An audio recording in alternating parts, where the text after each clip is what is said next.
레닌은 재현실화한다는 생각에 대한 공중의 첫 번째 반응은 물론 빈정거리는 복서다. 마르크스는 좋다. 오늘날은 심지어 월스트리트에도 여전히 마르크스를 좋아하는 사람들이 있다.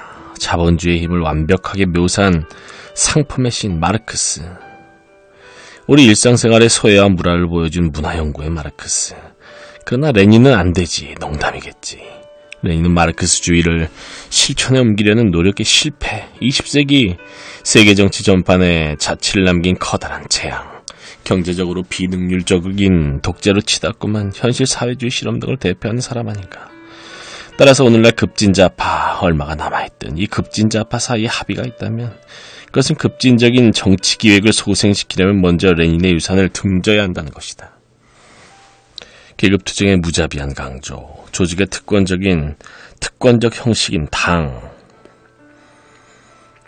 권력의 폭력적이고 혁명적인 장악, 그 뒤에 이어지는 프롤레타리아 독재, 이 모든 것이 좌파가 탈산업적 후기 자본주의라는 조건에서 살아남을 기회라도 가지려면 버려야 하는 좀비가 된 개념들 아닌가.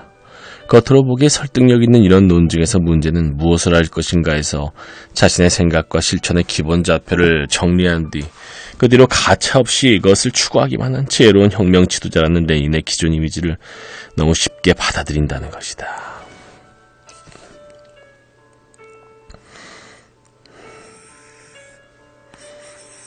레닌에 관하여 다른 이야기를 할 것이 있다면 어쩔 것인가.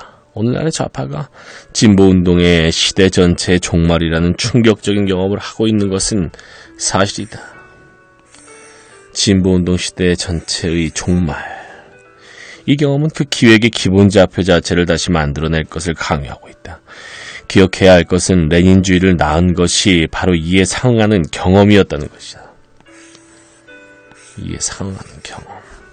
1914년 가을 유럽의 모든 사회민주주의 정당들, 러시아의 볼셰비키와 세르비아의 사회민주주의자들이라는 존경할 만한 예외가 있었지만 이 사회민주주의 정당들이 애국주의적 노선을 채택했을 때 레닌이 받은 충격을 상상해보라. 레닌은 심지어 독일 사회민주주의자들이 제국의회에서 군사 예산에 찬성표를 던졌다고 보도한 사회민주주의자들의 일간신문 포베르치가 러시아 노동자들을 속이려는 러시아 비밀경찰의 위조품이라고 생각했을 정도였다.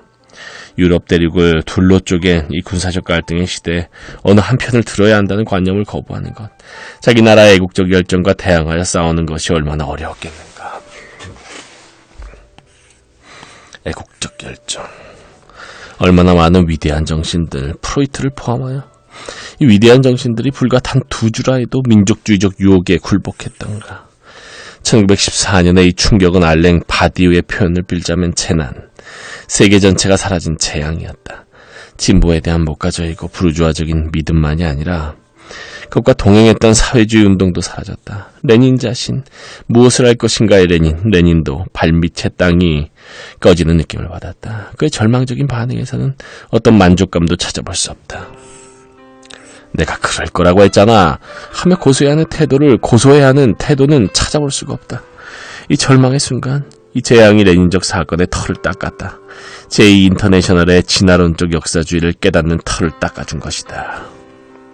제2인터내셔널의 진화론적 역사주의, 레닌적 사건의 터.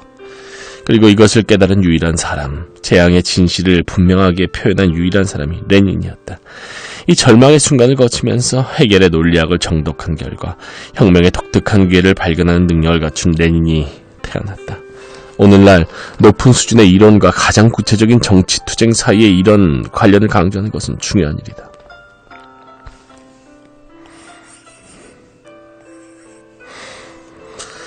노엄 촘스키처럼 참여하는 지식인조차 진보적인 정치투쟁에서 이론적 지식은 하찮은 것이라고 폄하하는 판이기 때문이다. 신자유주의적인 전 지구화 모델에 대항한 오늘날의 투쟁에서 위대한 정치적 사회적 이론서를 공부하는 것이 무슨 도움이 되는가? 우리는 분명한 사실들, 촘스키가 그의 수많은 정치적 텍스트에서 하고 있듯이 그것은 그냥 공개하기만 하면 된다. 분명한 사실들 또는 전혀 이해할 수 없는 불가이한 복잡성을 다루고 있는 것이 아닌가? 이런 반이론적 유혹과 싸우려면 자유, 권력, 사회에 관한 수많은 이론적 가설에 관심을 돌리게 하는 것만으로는 부족하다.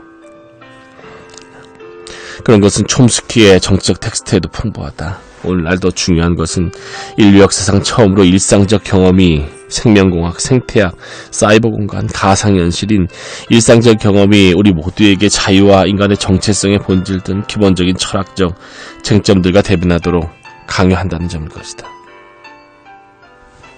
레닌으로 돌아가보자. 그의 국가와 혁명은 1914년의 충격적인 경험과 밀접한 관련을 맺고 있다. 레닌이 이 작업에 주체적으로 완전하게 몰입했다는 것은 1917년 7월 카메네프에게 보낸 유명한 편지에서도 분명하게 알 수 있다. 충격적인 경험. 이건 우리끼리만 하는 이야기요. 만일 그들이 나를 죽이면 마르크스주의와 국가라는 제목의 내 노트 스톡홀름에 있어. 내 노트를 출판해주기 바라오. 파란 표지의 노트요. 이것은 마르크스와 엥겔스의 말, 또 판네콕을 논박하는 카우츠크의 말을 인용해 모아놓은 것이요. 거기에 일련의 논평과 메모, 정리해놓은 생각 등이 붙어있어. 일주일이면 출판할 수 있을 거요.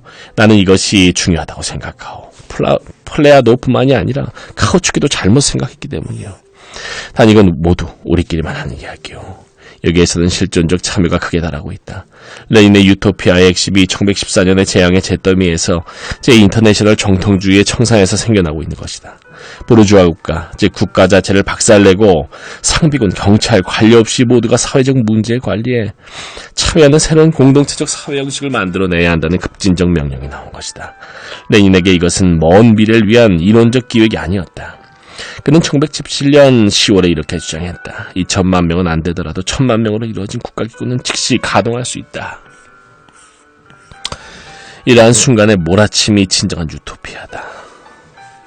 우리가 고수해야 하는 것은 이런 레닌주의적 유토피아의 광기, 엄격하게 말하자면 키에르케고르적 의미에서 이러한 유토피아의 광기다. 우리가 고수해야 하는 것. 따라서 스탈린주의는 굳이 따진다면 현실주의적인 상식으로의 회귀를 나타낸다. 국가와 혁명의 폭발적 잠재력은 엄청나다. 이 책에서는 서양의 정치 전통의 어휘와 문법이 순식간에 의미를 잃어버린다. 그 다음에 이어진 시기는 알티세리의 마키아벨리에 관한 텍스트의 제목을 빌어 레닌의 고도이라고 부를 수 있다. 기본적으로 레닌 혼자 버티며 자신의 당내의 흐름과 맞서 싸우던 시기이기 때문이다. 레닌의 고도, 혼자 버티며. 레닌이 4월 태제에서 그 순간, 즉 혁명의 독특한 기회를 발견했을 때 당의 동료 대다수가 처음에는 레닌의 제안에 무감각과 경멸을 드러냈다. 볼셰비키의 저명한 지도자 가운데 레닌의 혁명 요구를 지지하는 사람은 한 명도 없었다. 프라우다는 레닌의 4월 태제가 당 그리고 편집진 전체의 의견과 관련이 없다고 밝히는 예외적인 글을 실었다. 레닌은 대중의 지배적인 분위기에 영합하고 그것을 활용하는 기회주의자와는 거리가 멀었던 셈이다. 외려 그의 입장은 매우 특이했다. 보그다노프는 4월 태제를 미치광이 헛소리라고 불렀다. 심지어 나데지다 크루프스카야 자신도 이렇게 결론을 내렸다. 레닌이 미친 것처럼 보여 걱정스럽다. 크룹스카야. 이것이 우리가 여전히 뭔가 배울 것이 있는 레닌이다. 레닌이 위대한 것은 이런 재앙과 같은 상황에서 성공을 두려워하지 않았기 때문이다.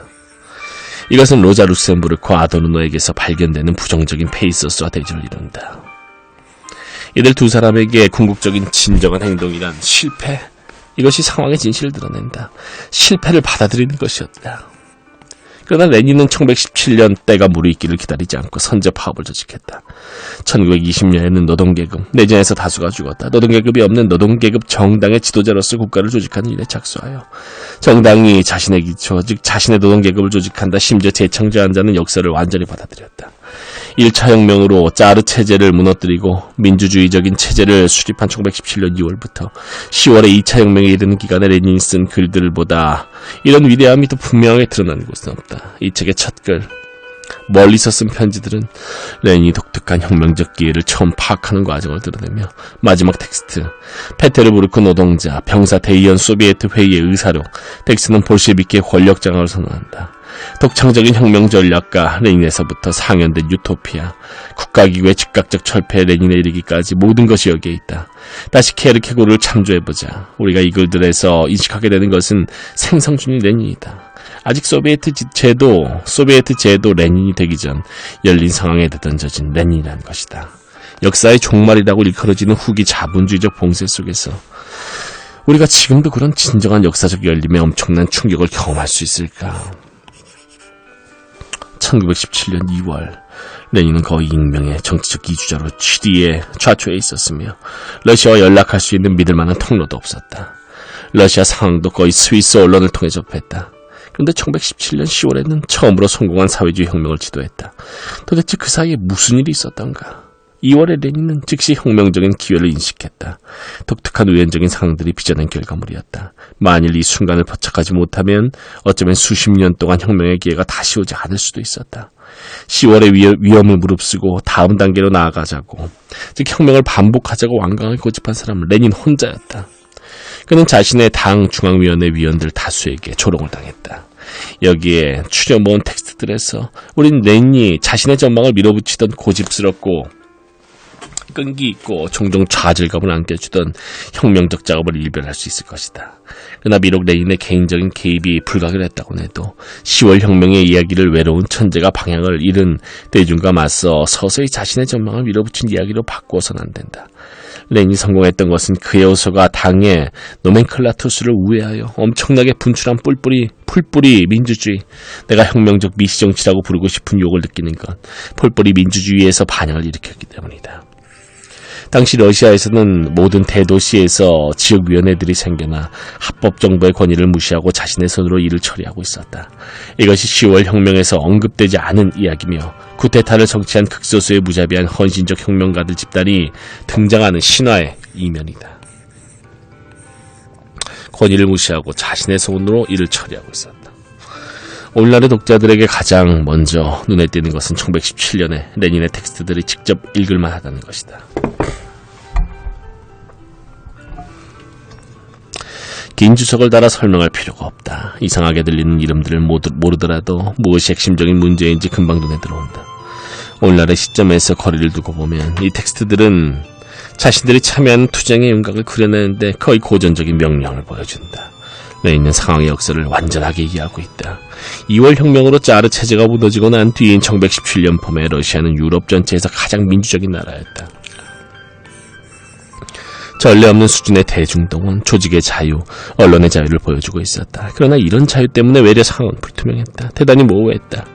두 혁명, 2월 혁명과 10월 혁명 사이에 쓴 레닌의 모든 텍스트들은 꿰는 실이 있다면, 텍스트들을 꿰는 실이 있다면 그것은 다양한 정당과 기타 정치적 주체들 사이에 벌어지는 정치 투쟁의 분명한 형식적 윤곽과 그 실제적인 사회적 목표, 즉 즉각적인 평화, 토지 분배, 그리고 물론 모든 권력을 소비에트로, 즉 기존 국가기구의 해체와 그것을 꼬민 같은 형태의 새로운 사회적 관리로 대체하는 것 사이에 간극이 있다는 레닌의 주장이다.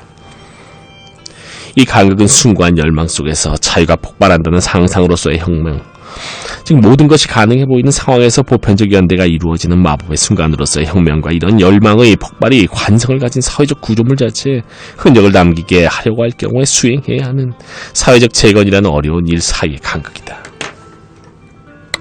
이 간극, 프랑스 혁명에서 1789년과 1793년 사이의 간극의 반복, 이 간극이 레닌이 독특하게 개입했던 바로 그 공간이다.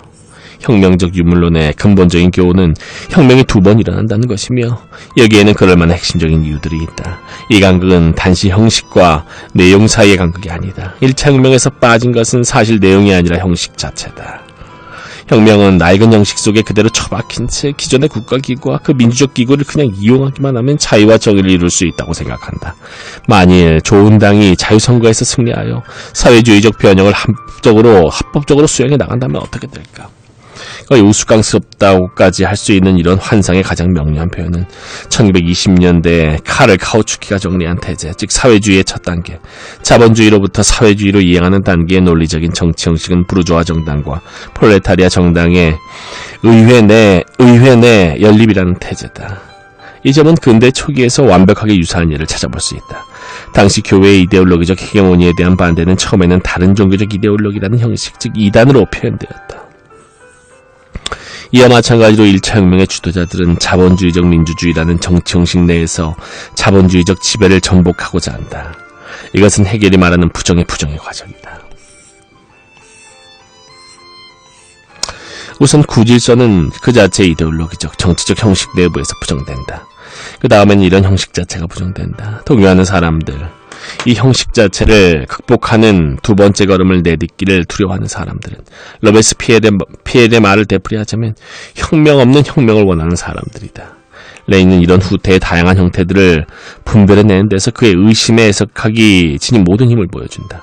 레닌은 1917년의 글들에서 혁명에 대한 어떤 보장을 찾는 일에 몰두한 사람들을 위해 가장 신랄한 아이러니를 아껴두었다.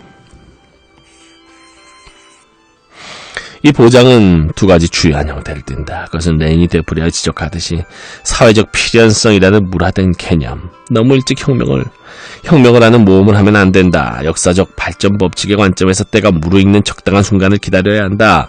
사회주의 혁명을 하기에는 너무 이르다. 노동계급은 아직 성숙하지 않다. 이 사회적 필연성이라는 무라된 개념, 아니면 규범적, 민주주의적, 정통성, 주민다수가 우리 편이 아니다. 따라서 혁명은 민주적이지 못하다. 이 정통성이었다. 마치 혁명적 행위자가 국가 권력을 장악하는 모험을 하기 전에 대타자인 어떤 인물로부터 허락을 받아야 한다. 다수가 혁명을 지지한다는 것을 확인해줄 국민투표를 한다든가 한다는 듯한 태도인 것이다. 라깡의 경우와 마찬가지로 레닌의 경우에도 핵심은 혁명이 오직 스스로 권위를 부여할 뿐이라는 점이었다. 혁명은 오직 스스로 권위를 부여할 뿐. 우리는 대타자가 보호해주지 않는 혁명적 행동에 나서야 한다는 것이다. 때이르게 권력을 잡는 것을 두려워하고 보장을 찾는 것은 행동의 심연에 대한 두려움 때문이다.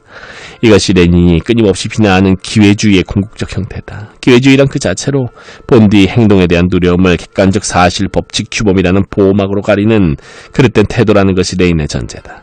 그래서 기회주의와 싸우는 첫걸음은 그것을 분명하게 알리는 것이다.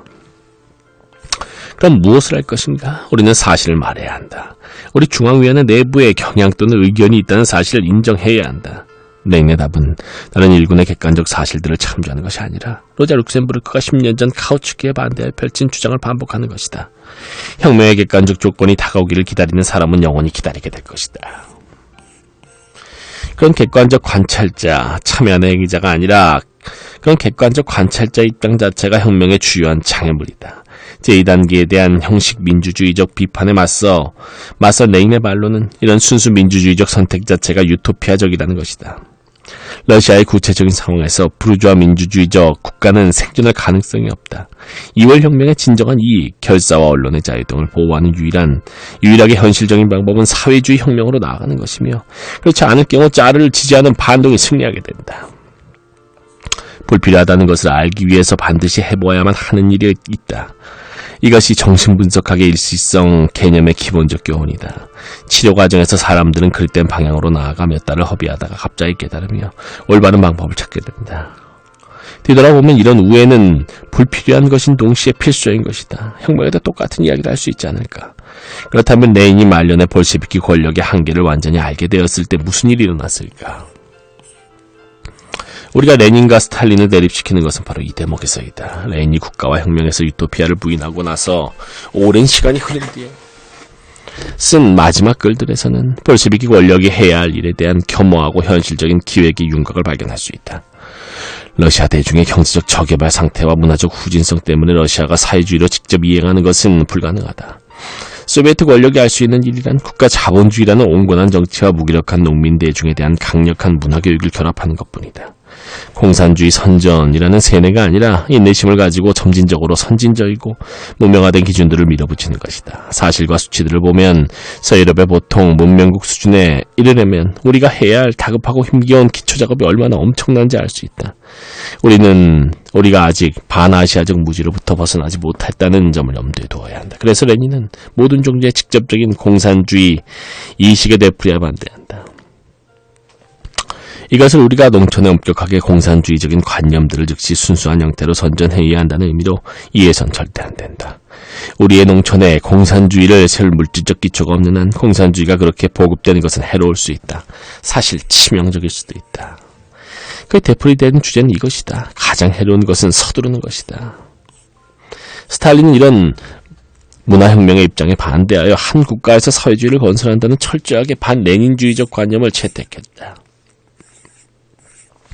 그렇다면 레닌은 암묵적으로 볼셰비키의 유토피아에 대한 맨셰비키의 일반적인 비판, 즉 혁명은 미리 정해진 필연적인 단계들을 따라야 한다. 혁명은 물질적 조건들이 자리를 잡을 때만 일어날 수 있다는 관념을 받아들인 것일까?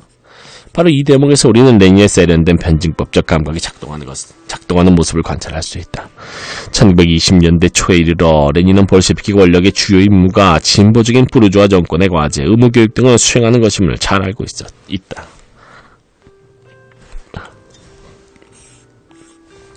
그러나 이런 과제를 수행하는 것이 프롤레타리아 혁명 권력이라는 사실은 이 상황을 근본적으로 바꿔놓는다. 이런 문명화 조치들을 제한적인 부르주아 이데올로기 틀을 제거한 방식으로 수행할 독특한 기회, 의무교육이 편협한 부르주아의 계급적 이해관계를 선제하는 사업의 이데올로기적 위장이 아니라 진정한 의무교육이 될 것이다 등 이 기회가 있는 것이다. 따라서 러시아의 가망 없는 상황, 프롤레타리아 권력이 부르주아적 문명화 임무를 수행할 수밖에 없는 후진성, 이 상황 자체가 독특한 이점으로 전환될 수 있다는 것이야말로 올바른 변증법적 역설인 것이다. 만일 이렇게 철저하게 가망 없는 상황이 노동자와 농민을 10배로 자극하여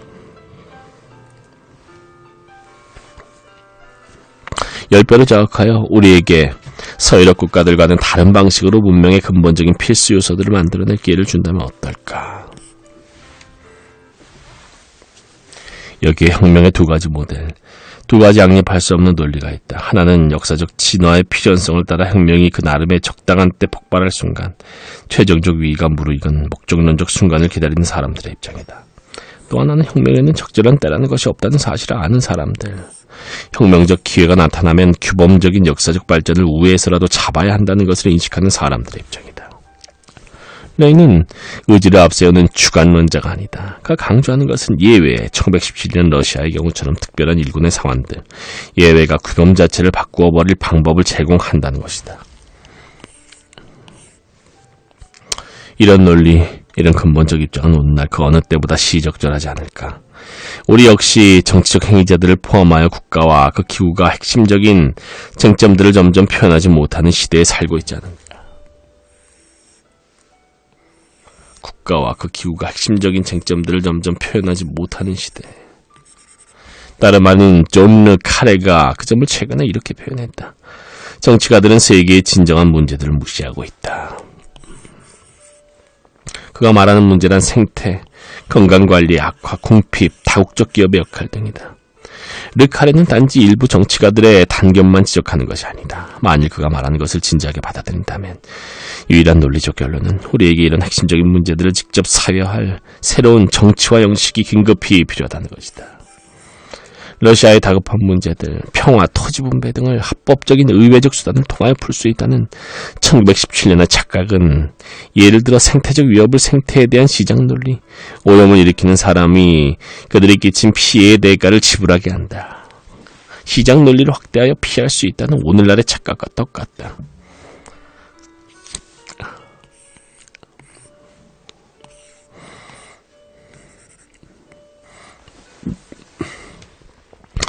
레닌은 낡은 교주적 확실성을 가리키는 노스텔지어에 젖은 이름이 아니다. 정반대다. 우리가 건져내야 할 레닌은 낡은 좌표가 아무런 쓸모가 없게 된 상황. 재앙에 가까운 그런 새로운 상황에 내던져지는 근본적인 경험을 했던 레닌이며 그런 상황에서 어쩔 수 없이 마르크스주의를 다시 만들어내야 했던 레닌이다. 어떤 새로운 문제에 관하여 레닌이 했던 신랄한 말을 들어보자. 이 문제에 관하여 마르크스와 엥겔스는 아무 말도 하지 않았다. 핵심은 레닌으로 회귀하는 것이 아니라 케르케고르적인 의미에서 레닌을 반복하는 것이다. 오늘날의 상황에서 똑같은 충동을 되살리자는 것이다. 레닌으로 돌아가자는 것은 노스텔지어에 젖어 좋았던 옛 혁명기를 재상연하자는 것도 아니고 낡은 강령을 새로운 조건에 맞게 기회주의적, 실용주의적으로 조정하자는 것도 아니다. 제국주의와 식민주의라는 조건에서 더 정확하게 말하자면 1914년의 재앙으로 오랜 진보주의 시대가 정치 이데올로기적으로 붕괴한 뒤에 혁명적 기획을 다시 만들어낸 레닌의 행동을 현재의 세계적인 조건에서 반복하자는 것이다. 에릭 옥스범은 20세기라는 개념을 장기간에 걸친 자본주의의 평화적 팽창이 끝난 1914년부터 현실적으로 존재하는 사회주의가 붕괴한 뒤 세계 자본주의의 새로운 형태가 나타난 1990년까지라고 규정했다. 우리는 레닌이 1914년에 대응하여 한 일을 1990년에 대응하여 해야 한다. 레닌은 식상한 기존의 탈이데올로기적인 좌표들을 중단시킬, 우리가 살고 있는 맥빠지는 사고금지 상황을 중단시킬 강력한 자유를 의미한다. 레닌이란 그냥 다시 생각해도 좋다는 뜻이다. 레닌의 기여를 평가할 때 레닌이라는 개인은 어떤 역할을 할까? 사실 우리는 그런 어떤 혁명적 입장의 순수한 상징으로 단순화하고 있는 것은 아닐까? 마르크스는 1862년 7월 30일 엥겔스에게 보낸 편지에서 페르디난트 라살, 독일 사회민주주의의 공동 창립자이자 그 안에서 영향력을 놓고 마르크스와 경쟁했던 사람을 가리켜 포마드와 싸구려 보석으로 위장한 번드르르한 유대인이라고 했을 뿐 아니라 더 가혹하게 유대계 검둥이라고도 했다. 그 머리 모양과 머리카락이 자라는 모양으로 보아 그 모세의 출애굽대에 끼어들었던 흑인의 후손이라는 것이 이제 아주 분명해 보이네. 그게 아니면 그 어머니나 친할머니가 흑인과 교잡한 거겠지. 우리는 이런 진술을 마르크스의 이론에 유럽 중심주의적 편견의 증거로 읽는 대신 그것이 근본적으로 그의 이론과 관련이 없다고 간단하게 처리해버려야 한다. 이 진술의 유일하게 긍정적인 의미라고 한다면 그 덕분에 우리가 마르크스를 묘사한 어떤 성인전에도 빠져들지 않을 수 있다는 것이다. 이것이 한 인간 마르크스와 그의 이론 사이에 줄일 수 없는 간극을 분명하게 드러내기 때문이다. 사실 그의 이론이야말로 바로 그런 인종차별적 태도의 분출을 분석하고 비판할 도구를 제공한다. 물론 레닌을 두고도 똑같은 말을 할 수 있다. 그의 이른바 무자비함은 스탈린주의 성인전에 나오는 고양이나 어린아이를 사랑한 것과 똑같은 자를 차지한다.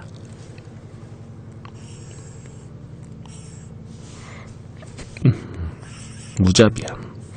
1956년 러시아 탱크들이 헝가리 복동을 짓밟은 뒤 게오르크 루카치, 그는 임례 나지 정부에 참여했다. 루카치는 죄수가 되었다.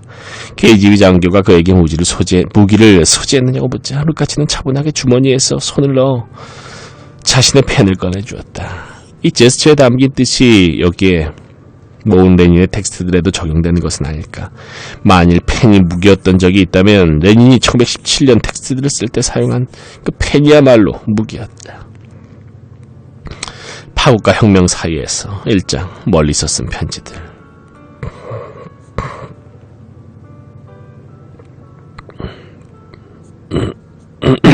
첫 번째 편지.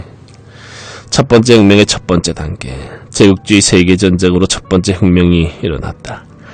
이것은 첫 번째 혁명일 뿐 마지막 혁명은 분명히 아니다. 스위스에서 얻을 수 있는 빈약한 정보로 판단해보건대 이 첫 번째 혁명, 즉 1917년 3월 1일 러시아 혁명의 첫 단계는 끝이 났다. 우리 혁명의 이 첫 번째 단계도 물론 마지막 단계가 아니다. 어떻게 이런 기적이 일어날 수 있었을까? 불과 8일 밀류코프 씨가 러시아의 모든 해외 대표부에 보낸 자랑스러운 정보에서 이야기한 기간이다.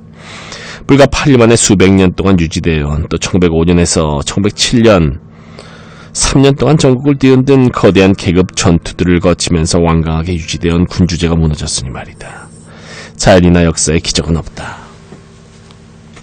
모든 혁명에 적용되는 이야기지만 역사의 모든 갑작스러운 전환은 아주 풍부한 내용을 보여주고 경쟁하는 사람들 사이의 투쟁 형식과 세력 관계에서 생각지도 못했던 독특한 조합을 이루어내기 때문에 문외한이 보기엔 기적적으로 보일 만한 것이 많다.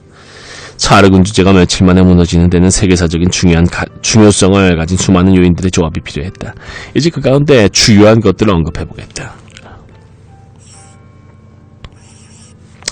러시아 프롤레타리아가 1905년에서 1907년 3년 동안 보여준 거대한 계급전투와 혁명적 에너지가 없었다면 1917년 2차 혁명은 그렇게 급속하게 초기 단계가 며칠 만에 완료되었다는 의미에서 급속하게 진행될 수 없었을 것이다.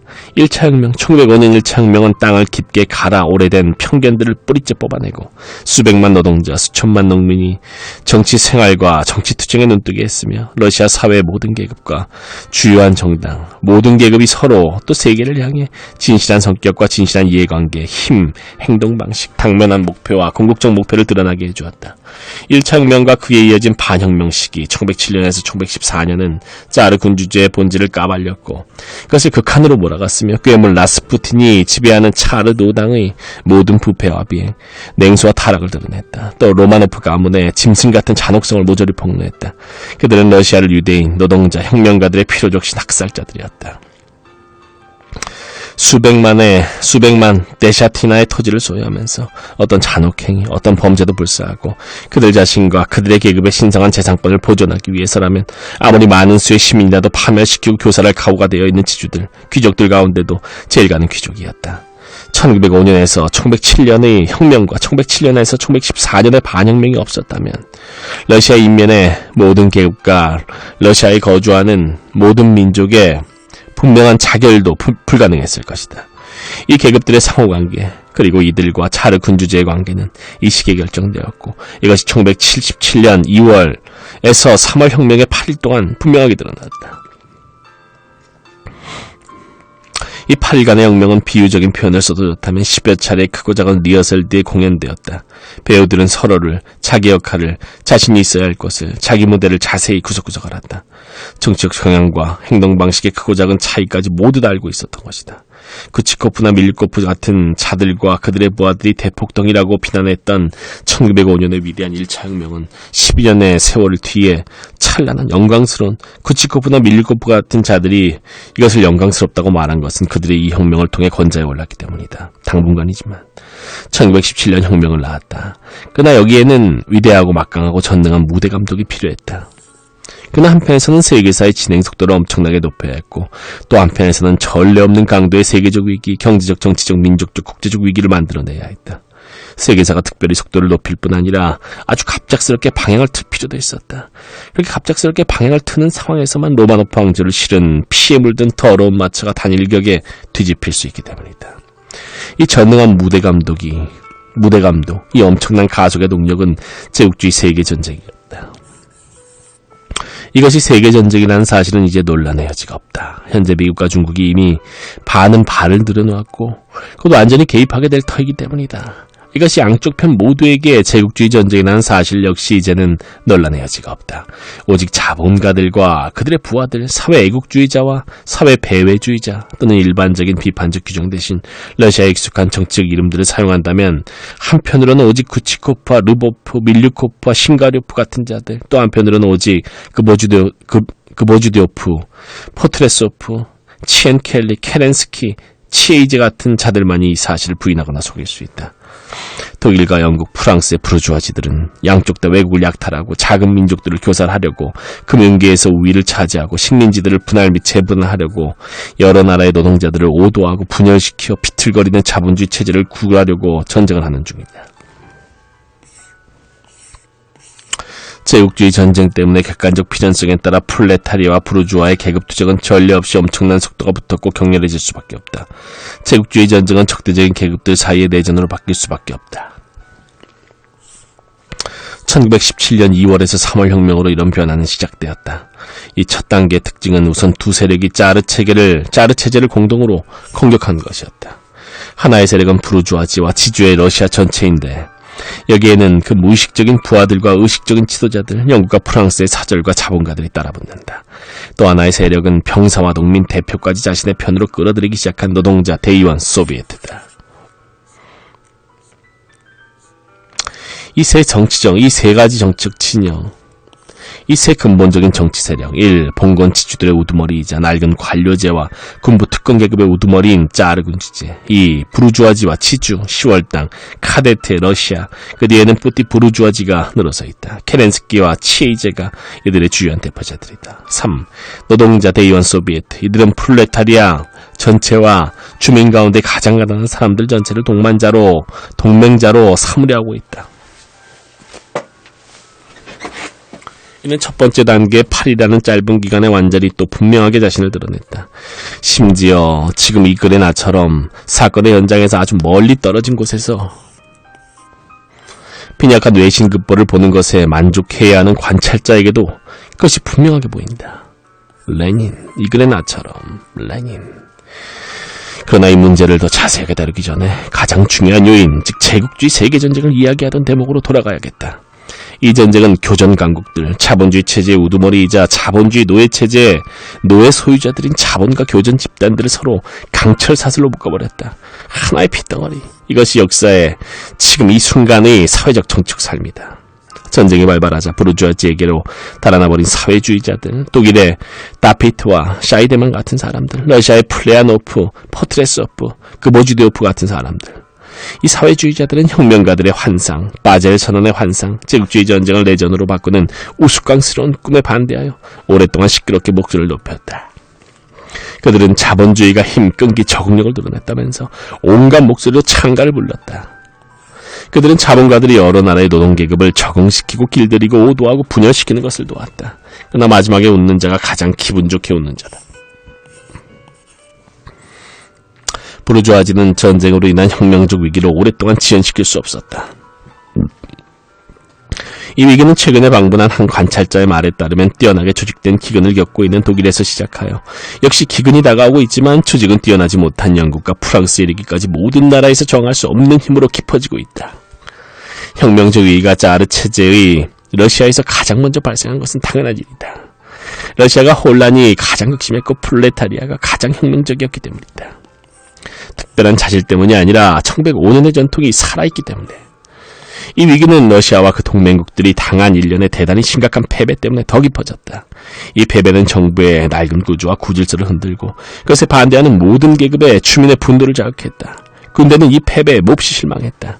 이 과정에서 지휘체제를 오랫동안 장악하고 있던 인력, 즉 왕관, 귀족과 특별히 부패한 관료들이 많은 부분은 제거되고 주로 부르주아지, 귀족 출신이 아닌 지식인, 뿌띠 부르주아지로 구성된 젊고 새로운 인력이 그 자리를 채웠다. 부르주아지에게 굴복하여 또는 단순히 줏대가 없어서 패전주의에 반대한다며 술을 지르고 울부짖었던 사람들은 이제 가장 후진적이고 야만적인 자르 군주제의 패전과 혁명이라는 큰 불의 시작 사이에 역사적 관련이 있다는 사실을 직면하게 되었다. 전쟁 초기의 패배들은 격변을 촉진한 부정적 요인이었던 반면 영국, 프랑스 금융자본, 영국, 프랑스 제국주의, 러시아의 10월당 카데트 자본사의 연계는 니콜라이 로마노프에 반대하는 직접적인 음모의 조직으로 이 위기를 가속화한 요인이었다. 현 상황에서 매우 중요한 이런 측면을 뻔한 이유로 영국, 프랑스 언론은 쉬쉬하고 독일 언론은 악의적으로 강조하고 있다. 우리 마르크스주의자들은 냉정하게 진실을 직시하여 제국주의적 교종국인 영국과 프랑스의 거짓말, 외교적이고 행정적인 달콤한 공식적 거짓말에도 또 그들의 경제적 군사적 경쟁자들인 독일의 낄낄대고 으스대는 태도에도 현혹되지 말아야 한다. 2월에서 3월 혁명에서 사태의 전체적 흐름은 니콜라이 2세, 마지막 자르이기를 바라며 또 그렇게 만들기 위해 우린 노력할 것이다.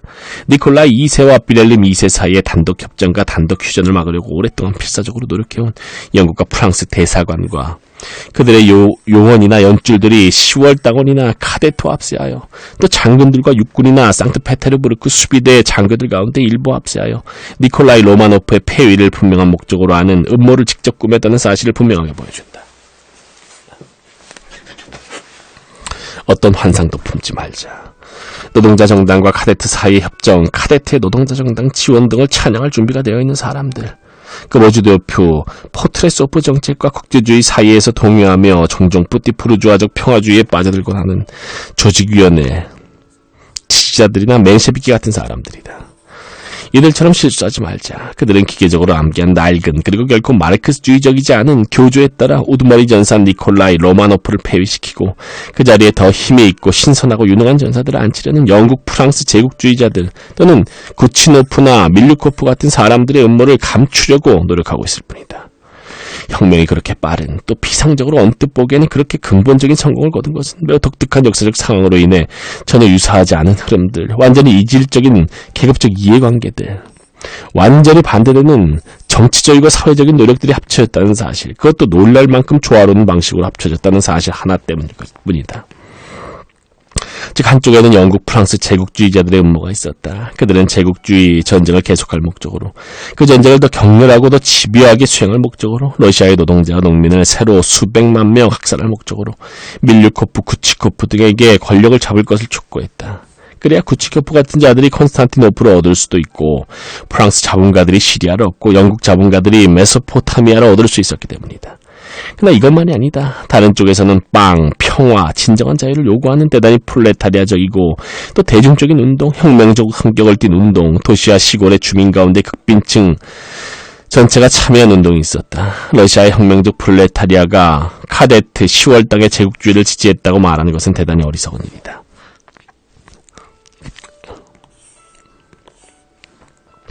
그들의 제국주의는 영국의 돈으로 대충 키워놓은 것이며 자르 체제의 제국주의만큼이나 혐오스러운 것이다.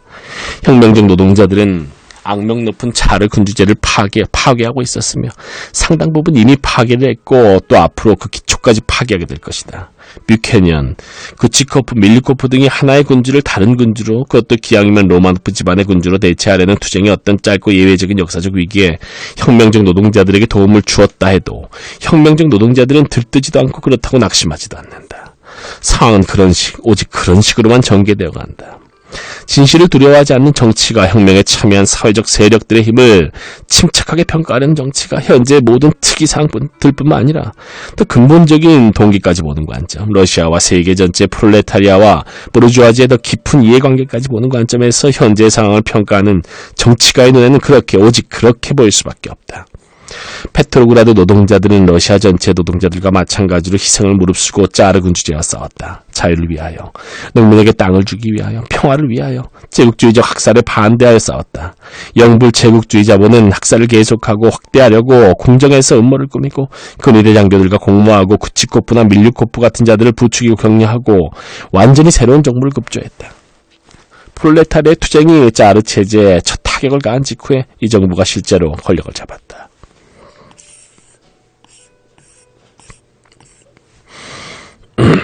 이 새로운 정부에서는 10월 당원들과 평화혁신당의 르보프와 구치코프, 어제의 교수형 집행인 스톨리핀을 교사했던 자들이 진짜로 중요한 자리들, 핵심적인 자리들, 결정적인 자리들과 군대와 관료까지 좌우하고 있다. 이 정부에서 밀류코프와 다른 카데트는 그저 장식물, 간판에 불과할 뿐이다. 그들은 감상적으로 학자연하는 연설이나 하려고 거기에 있을 뿐이다. 이 정부에서 트루도비킨 케렌스키는 노동자와 농민을 속이기 위해 연주하는 발랄라이카 역할을 할 뿐이다. 이 정부는 이런 인물들이 그저 우연히 모여있는 곳이 아니다. 그들은 러시아에서 새로 정치 권력을 잡은 계급의 대표자들이다. 이 자본주의적 지주와 부르주아 계급은 오랫동안 이 나라를 경제적으로 지배해왔지만 1905년에서 7년의 혁명, 1907년에서 14년의 반혁명기, 마지막으로 1914년에서 1917년의 전쟁기에 특히 급속하게 정치적으로 조직하여 지방정부기구, 공공교육, 여러가지 유형의 의회, 두마, 전시산업위원회 등을 장악해왔다. 이 새로운 계급은 1917년에는 이미 거의 완전하게 권력을 쥐고 있었으며 따라서 그들에게 필요한 것은 자르 체제를 무너뜨리고 부르주아지를 위한 길을 열어줄 첫 타격들 뿐이었다. 믿을 수 없을 정도로 엄청난 노력을 요구했던 제국주의 전쟁은 후진적인 러시아의 발전에 가속도를 붙여 우리는 일거인 것처럼 보인다. 일거의 이탈리아, 영국 그리고 거의 프랑스까지 따라잡았다. 우린 연립을 얻었으며 거국적, 즉 제국주의적 학살을 계속하고 인민을 속이기 위하여 개편된 의회제 정부를 얻었다. 이 정부, 현재의 전쟁과 관련하여 보자면 10억 달러짜리 회사인 영국과 프랑스의 내린에 불과하다. 이 정부와 나란히 주요하지만 비공식적인, 동시에 충분한 발전이 이루어지지 않았고 상대적으로 허약한 노동자들의 정부가 태어났다. 이 정부는 프롤레타리아와 도시 및 농촌 주민 가운데 빈곤한 계층 전체 이해관계를 대변한다. 이것이 페트로그라드의 노동자 대의원 소비에트다. 소비에트는 병사, 농민, 또 나아가서 농업 노동자들과 관계를 맺으려 한다. 물론 농민보다도 농업 노동자들과 특별하게 또 1차적으로 관계를 맺으려 한다. 이러한 것이 우리가 최대한 객관적으로 정확하게 규정하려고 노력해야 하는 실제적인 정치 상황이다. 마르크스주의 전술은 그것을 세울 수 있는 유일한 견고한 기초, 즉 사실이라는 기초 위에 세워야 하기 때문이다.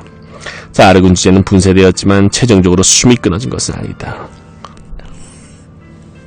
10월당 카데트 부르주아 정부는 제국주의 전쟁을 끝까지 밀고 나가고 싶어하며 현실적으로 영국, 프랑스 금은 권력의 대리인 노릇을 하고 있다. 이 정부는 인민을 통제하는 권력을 유지할 수 있고 제국주의적 학살을 계속할 수만 있다면 인민에게 최대한의 자유와 빵을 약속할 수밖에 없다. 노동자 대의원 소비에트는 노동자들의 조직이며 노동자들의 정부의 맹하이며 주민 가운데 가난한 계층에 속하는 대중 전체, 즉 주민의 10분의 9, 이들은 평화, 빵, 자유를 얻으려고 노력한다. 10분의 9의 이해관계를 대표한다. 이 세 세력의 갈등이 지금까지 벌어진 상황, 혁명의 첫 번째 단계로부터 두 번째 단계로 옮겨가는 과도적 상황을 규정한다. 첫 번째와 두 번째 세력 사이의 적대는 심각하지 않다.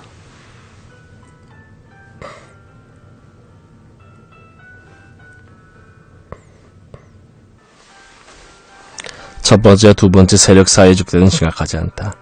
그것은 일시적이며 오로지 상황의 현재 국면, 제국주의 전쟁의 갑작스러운 사태 반전의 결과일 뿐이다. 새로운 정부는 전체를 보아 군주주의적이다. 케렌스키의 말뿐인 공화주의는 도저히 진지하게 받아들일 수 없고 훌륭한 정치가의 말로 간주할 만한 가치도 없으며 객관적으로 보아 정치적 궤변에 불과하기 때문이다. 차르 군주제의 마지막 타격을 가하지 않는 새 정부는 이미 지주인 로마노프 왕조와 거래를 시작했다. 10월 당 카데트 유형의 부르주아지는 근로인민에 맞서 자본의 특권을 보호하기 위해 군주제가 자본주의와 군부의 우두머리 역할을 해줄 것을 요구한다. 따라서 노동자들이 차르의 반동에 대항하여 투쟁을 하기 위해서 위에 새 정부를 지지해야 한다고 말하는 사람, 포트레스오프, 그보지데오프, 치엔 켈리 같은 사람들, 그리고 대단히 포착하기 어려운 방식이긴 하지만 치에이제도 이런 말을 하는 것으로 보인다. 이러한 사람은 노동자들의 배신자이며 폴레타리아 대의의 배신자이며 평화와 자유라는 대의의 배신자이다. 배반자이다. 실제로 정확하게 말하면 새 정부는 이미 제국주의 자본에 전쟁과 약탈이라는 제국주의 전쟁에 손발이 묶여 있으며 이미 로마노프 왕조와 거래를 시작했고 인민에게 물어보지도 않고 이미 차르 군주제를 복원하기 위한 작업을 하고 있고 이미 미하일 로마노프라는 후보에게 새로운 왕이 되어줄 것을 조르고 있고 이미 왕자를 지탱할 좋지 정통 군주제, 법에 따르는 낡은 법에 따라 지배하는 전통 군주제를 보나파르트주의적인 국민투표, 군주제, 부정한 국민투표에 따라 지배하는 군주제로 대체할 조치들을 취하고 있기 때문이다. 안 된다. 차르 군주제에 대항하여 진짜 투쟁을 하려면 말로만이 아니라 밀류코프와 케렌스키의 입에 발린 약속만이 아니라 실제로 자유를 보장받으려면 노동자들은 새 정부를 지지해서는 안 된다. 정부가 노동자들을 지지해야 한다. 자유와 차르 체제의 완전한 파괴를 보장하는 유일한 방법은 프롤레타리아를 무장시키는 것, 노동자 대의원 소비에트의 역할, 의미, 권력을 강화하고 확장하고 발전시키는 것이기 때문이다. 나머지 모든 것은 말장난과 거짓말, 자유주의적이고 급진적 진영의 정치가들의 자기기만 부정한 술수에 불과하다. 노동자들의 무장을 지원하라. 아니면 최소한 막지는 마라. 그러면 러시아의 자유는 무적일 것이며 군주제는 복원이 가능할 것이며 공화국은 안전할 것이다.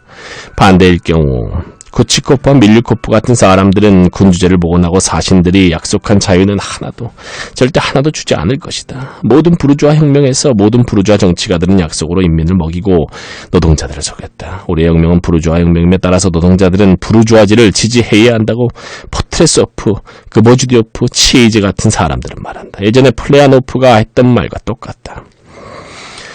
그러나 우리 마르크스주의자들은 이렇게 말한다. 우리의 혁명은 부르주아 혁명임에 따라서 노동자들은 인민이 부르주아 정치가들의 기만의 눈을 뜨게 해줘야 하며 그들에게 말을 믿지 말고 오직 자신의 힘, 자신의 조직, 자신의 단결, 자신의 무기만을 믿으라고 가르쳐야 한다.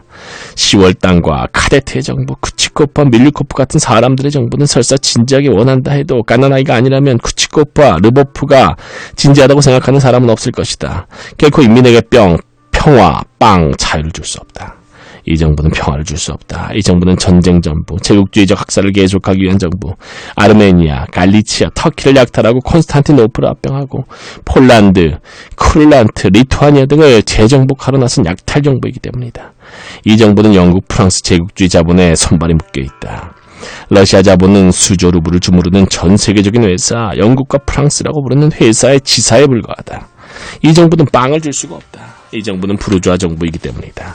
이 정부는 기껏해야 독일이 그랬듯이 인민에게 뛰어나게 조직된 기근만을 줄 수 있을 뿐이다.